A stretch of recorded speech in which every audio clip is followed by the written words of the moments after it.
చిత్తూరు జిల్లా దేవలంపేటలో అంబేద్కర్ విగ్రహానికి మంటలంటుకున్న ఘటనలో వైసీపీ సర్పంచ్ గోవిందయ్యను పోలీసులు అరెస్ట్ చేశారు. అంబేద్కర్ విగ్రహానికి నిప్పు పెట్టకపోయినా పెట్టినట్లు సృష్టించి టీడీపీ నాయకులపై సర్పంచ్ గోవిందయ్య బురద జల్లే ప్రయత్నం చేశారని పోలీసులు తెలిపారు. అయితే అంబేద్కర్ విగ్రహానికి ఆనుకుని ఉన్న పూరిపాకలో చెలరేగిన మంటలతో విగ్రహం పాక్షికంగా కాలింది. దీనిపై మరింత లోతుగా దర్యాప్తు చేస్తున్నారు. పెట్టడం జరిగింది.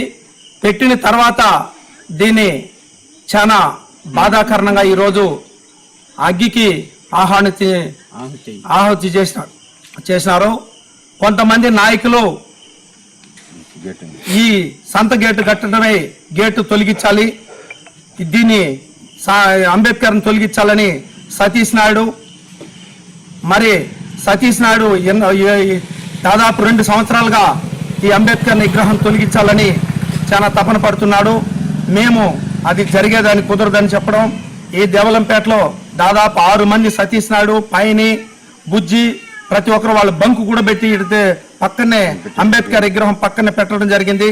అప్పట్లోనే మేము బస్ స్టాండ్ దగ్గర ఉన్న ఒక చిన్న షాప్ లో ఫైర్ జరిగింది. ఆ ఫైర్ వల్ల ఆనరబుల్ బాబాసాహెబ్ అంబేద్కర్ విగ్రహం కూడా చిన్నగా డ్యామేజ్ అయింది. తర్వాత ఎర్లీ మార్నింగ్ అక్కడ మేము కూడా రీచ్ అయ్యాము, నేను కూడా వెళ్ళాను.